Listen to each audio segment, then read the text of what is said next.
Bonjour Julien Bayot. Bonjour. Beaucoup de sujets évidemment sur la table ce matin. On va notamment aussi parler d'un sujet qui vous tient à cœur tout à l'heure, le CBD, avec l'interdiction là de cette vente depuis ce début. Oui, dans un instant. Alors avant de venir aussi sur la petite phrase choc d'Emmanuel Macron, le pass vaccinal a donc été adopté cette nuit en première lecture à l'Assemblée nationale dans un climat tendu. Vous n'y avez pas participé parce qu'on rappelle que les Verts, oui, on a voté contre. Parce que vous les Verts en tant que tels, vous n'avez pas de députés d'ailleurs. Hein. Ce sont des. Alors, on a des députés écologistes apparentés, on va dire, mais apparentés, voilà, c'est ça. Déjà, tous mes vœux ouais. à vous et aux auditrices et auditeurs. C'est peut-être un peu la dernière semaine, on peut le faire. Et c'est puis, vrai. Puisque c'est une année un peu cruciale, en termes politiques, nos élections présidentielles et législatives. Souhaiter qu'on puisse avoir des échanges, des débats sans se battre. Là, comme on a au contraire avec ce président qui brusque et qui braque, et ces débats à l'Assemblée qui sont vraiment, enfin, vous voyez, quelle image ça renvoie. Et pour moi, la faute revient au président. Ouais. On n'a pas à brusquer, à insulter. On peut penser ce qu'on veut. Hein, on est dans une démocratie, on est libre. Mais on n'a pas à insulter une partie de la population, surtout quand on est le président de la concorde. Et en fait, il devient le candidat de la discorde. Voilà, il a choisi un camp, et tous ceux qui ne sont pas d'accord avec lui sont des emmerdeurs. Ça, c'est pas possible, en fait. Oui. Bon, on va y revenir dans un instant, mais sur le pass aussi. Alors, votre position... Contre. Parce que c'est recommandé par personne. Hein, c'est pas un texte sanitaire. Il y a l'Organisation mondiale de la santé qui dit qu'il faut convaincre sur la vaccination plutôt que contraindre. Vous aviez un temps un conseil scientifique dans ce pays. Apparemment, c'était lui qui dictait au président toutes ses décisions. Et ben, le conseil scientifique, il dit pas passe vaccinal. Il dit le contraire. Il dit il faut au contraire convaincre. Et ce dispositif qu'on appelle aller vers. Vous voyez, il y a des gens qui sont... Alors parmi les non-vaccinés, il y a les anti-vax, réfractaires, qui sont biberonnés aux fake news, qu'il s'agit de démonter une par une. Oh, mais il y a une partie... Ils sont convaincus depuis longtemps. Non, mais il y a les réfractaires, très bien. C'est pas avec le pass, en fait, que vous les convaincrez. Ouais. Et puis, il y a tous les autres qui sont loin des services publics hospitaliers. Vous savez que les infirmiers, infirmières dans les zones rurales vont convaincre un par un. Et donc c'est ces gens-là en fait vers qui il faut aller pour organiser la vaccination. Et puis je vais vous dire, votre slogan là, c'est parler vrai. Il y a une hypocrisie monstrueuse dans cette affaire. La vaccination, c'est bien. Faisons-en un bien public mondial. Moi, j'ai attrapé le Covid fin décembre. A priori, vous sortez du Covid. Voilà, je suis négatif évidemment. Fin décembre. A priori, un variant qui a été découvert fin novembre, un mois plus tôt, au bout du monde, en Afrique du Sud. Donc, en fait, il n'y a pas de stratégie vaccinale qui tienne la route si on ne libère pas les brevets. Les grandes firmes pharmaceutiques ont engrangé des dizaines de milliards d'euros. C'est bon, hein, la recherche, les productions, c'est amorti. Désormais, il faut libérer les brevets. Et la France s'y oppose. Donc moi, le gouvernement peut raconter tout ce qu'il veut. Il n'y a pas de loi sanitaire qui tienne pendant que la France continue de s'opposer à la libération des brevets. Il n'y a plus qu'une seule santé. Il y a un lien entre la santé des écosystèmes, de la faune et des humains. Mais alors, du côté de la République... C'est pour ça qu'on s'oppose avec Yannick Jadot à l'élevage intensif, à la prédation à l'égard des espèces protégées. Et c'est pour ça que nous demandons depuis 1 an et demi la libération des brevets. C'est notamment un combat mené par les eurodéputés, dont Yannick Jadot. Libérons les brevets. Vous n'avez pas de stratégie vaccinale qui tienne la route. Si vous laissez des poches de pauvreté terribles, au Mexique, en Afrique du Sud, au Maghreb, il y a des pays où il n'y a pas de vaccination et il n'y a pas non plus en fait d'effet. Je prends le Niger par exemple, il y a très peu de cas alors qu'il y a peu de vaccination. Alors certains vous savez très bien que c'est parce qu'il n'y a pas de tests. Pour avoir été... il n'y a pas forcément beaucoup de victimes dans les hôpitaux parce que malgré tout c'est détecté tout de même. D'accord, mais il n'y a pas de... il n'y a pas de système public hospitalier digne de ce nom, soyons clairs. Donc il y a un enjeu... c'est pas aussi précis que ça, mais bon, oui. Non. Une fois que vous êtes vous regarderez. On va peut-être débattre, mais une fois qu'on est sorti de Niamey, au Niger, pour avoir accès à un hôpital convenable, y compris... vous voyez, on ne va pas rentrer là-dessus. Non. Il y a un enjeu de libérer les brevets, je le redis. Il y a une hypocrisie complète. En fait, on a un gouvernement qui a tergiversé, qui est dans la déconnexion. J'en veux pour preuve le protocole du ministère de l'Éducation qui sort la veille. c'est pas sérieux. Dimanche, une déconnexion complète, une improvisation, et puis une recherche de bouc émissaire. Mais alors c'est les non-vaccinés plutôt que la libération des brevets, je le redis. Oui, libération des brevets. Julien Bayou, est-ce que vous auriez préféré aussi peut-être que cette vaccination soit obligatoire pour certaines catégories de population, par exemple en Italie pour les plus de 50 ans? C'est ce qui a été décidé hier. Nous, les écologistes, nous écoutons la science. Nous écoutons les autorités scientifiques. Elles ne le recommandent pas.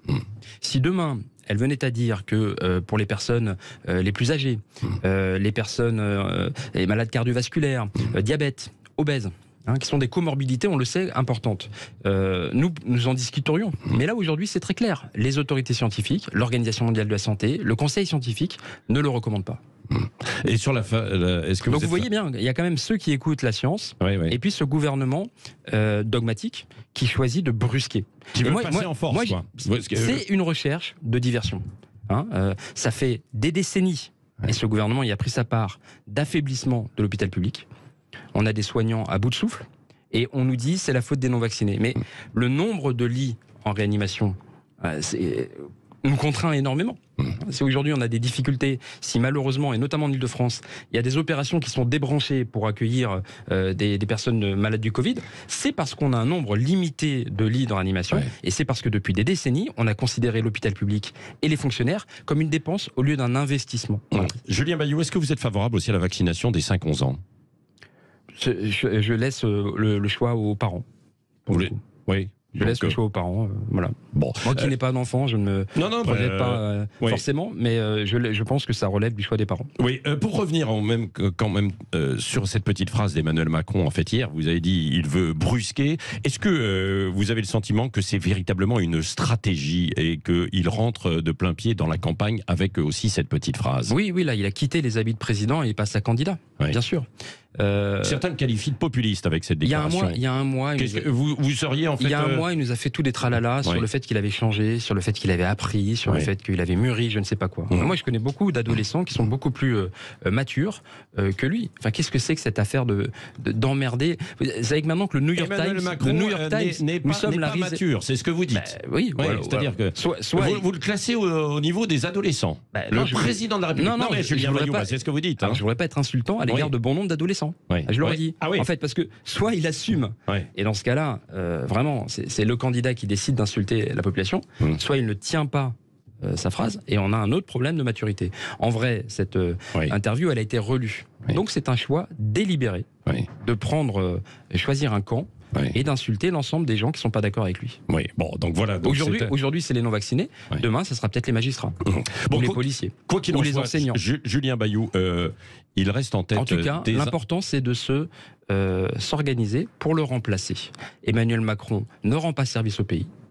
Liberté, égalité, fraternité, notre devise. Sur ces 3 sujets, ce sont des reculs, ce sont des échecs, ce sont des renoncements. Et sur le climat, rien. Bon, donc, en attendant, il est en tête des intentions de vote. C'est de remplacer Emmanuel Macron par un écologiste, Yannick Jadot. Voilà, c'est ça, mais en attendant, dans les intentions de vote. Fait la transition. Oui, complètement, parce qu'il est quand même très loin devant Yannick Jadot, votre candidat, qui est lui crédité environ de 7-8%, quoi. Oui, mais vous savez que c'est pas les sondages. Pourquoi ça patine, c'est pas les sondages de janvier qui font l'élection. Non, mais quand on regarde beaucoup des sondages de janvier historiquement, on s'aperçoit qu'on n'est pas loin de la photo au final quand même. Rien de plus faux. Janvier 2017, vous aviez Bayrou qui était sondé à 12, c'est pas rien.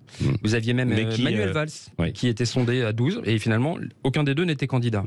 Donc l'enjeu, c'est au moment du dépôt des signatures, au moment du dépôt des candidatures. Aujourd'hui, le paysage est assez divisé, éclaté. Vous avez 2 candidatures d'extrême droite, vous avez 2 candidatures de droite, Valérie Pécresse et Emmanuel Macron, vous avez je ne sais pas combien de candidatures socialistes, des candidatures d'extrême gauche. Il n'y a qu'une seule candidature écologiste. Nous sommes en fait un peu les seuls à prendre cette élection au sérieux. Depuis 2 ans que je suis secrétaire national, nous avons organisé le mouvement. Nous avons rassemblé, il y a 3 listes aux européennes, la liste de Yannick Jadot, la liste de Delphine Batho, la liste de Benoît Hamon, qui sont rassemblées en soutien à la candidature écologiste. Il n'y a qu'une seule candidature écologiste. Bon, et est-ce que, peut-être parce que vous êtes trop classé à gauche aussi, il y a des électeurs qui ne vont pas vers vous, qui sont plus de droite ou de centre-droit? Parce qu'on peut être écologiste et on n'est pas forcément de gauche, non? C'est tout l'enjeu de la campagne. Vous savez, vous faites des pronostics et c'est votre rôle, nous faisons campagne. Non, je ne fais pas de pronostics, je regarde, je crois que En fait, l'écologie, et Yannick Jadot en particulier, nous sommes les seuls à pouvoir nous adresser à l'ensemble du spectre. L'ensemble du spectre. Les gens qui s'auto-affilient, comme on dit, qui choisissent un camp, et les gens qui n'ont pas le sentiment d'être écologistes. Si vous vous passionnez pour le bien-être animal, alors vous êtes écologiste. Et vous vous rendrez compte un jour que le bien-être animal est incompatible avec l'élevage intensif. Ça n'est pas possible. Et donc, ou avec le libéralisme, par exemple. Ça n'est pas possible de dire je suis pour le bien-être animal et finalement de laisser cet élevage de batterie pour les poules, par exemple. Donc forcément, vous êtes écologiste, forcément, vous êtes antilibéral, et forcément... Et c'est le rôle de la campagne, en avril, le vote réflexe, c'était le vote Yannick Jadot. Julien Bayou, alors Yannick Jadot, pour l'instant, refuse aussi la proposition d'Anne Hidalgo, de cette consultation pour éventuellement ensuite voir s'il y avait une primaire en fait complètement à gauche. Ah mais nous, on s'en moque de la primaire socialiste. C'est bien qu'ils le fassent. Ils ont plusieurs mais vous ne voulez pas y participer. Et qu'est-ce que vous dites de Christiane Taubira qui propose, elle, sa candidature d'union à gauche? Qu'est-ce que vous lui répondez? Pareil, ils ont plusieurs candidatures socialistes. Les personnes qui ont soutenu le gouvernement Hollande et le gouvernement Valls, et je comprends qu'ils doivent s'organiser pour se départager. À la fin, en tout cas, vous ne voulez pas y participer. Ça ne nous concerne pas. Et nous avons une candidature écologiste. Comment vous voyez cette candidature potentielle? J'ai énormément de respect pour elle, comme pour beaucoup de candidats et candidates. Vous savez, s'il y a des personnes qui veulent présenter un projet pour dire que François Hollande c'était super, que la remontada c'est bien, qu'il faut beaucoup plus de nucléaire et finalement pas tellement bouger sur les inégalités dans ce pays, et que l'action climatique peut attendre, et bien qui présente un projet, ça n'est pas le nôtre, simplement. Allons maintenant, Julien Bayou, sur le CBD. Alors le CBD, ce sont ces fleurs, ces feuilles brutes, du chanvre, qui est produit quand même en France, etc. En revanche, le CBD est maintenant interdit à la vente depuis le 31 décembre.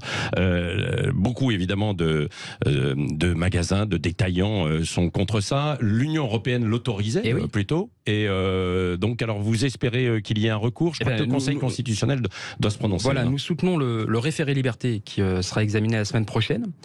Les écologistes sont en soutien aux professionnels du CBD. Alors le CBD, c'est un nom qu'on ne comprend pas, c'est du chanvre.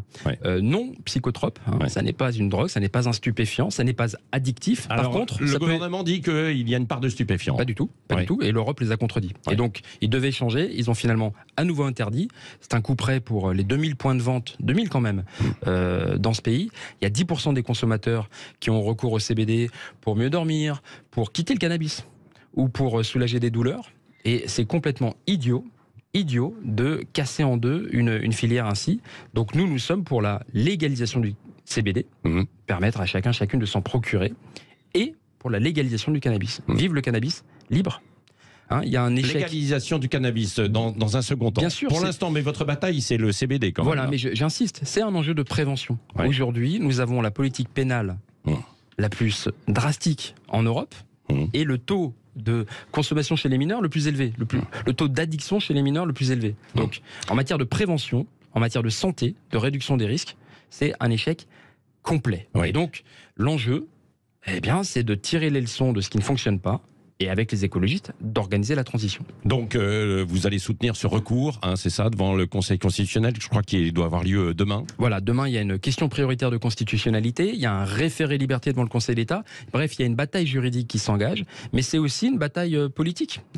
Ce gouvernement veut donner le change et gaspille le temps de nos forces de l'ordre.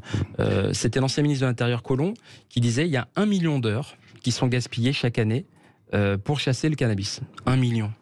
150 000 jours de nos forces de l'ordre qui sont gaspillés, vous savez, à l'arrivée des trains, vous avez 30 policiers qui screenent tout le monde pour éventuellement trouver une boulette ou une barrette de cannabis.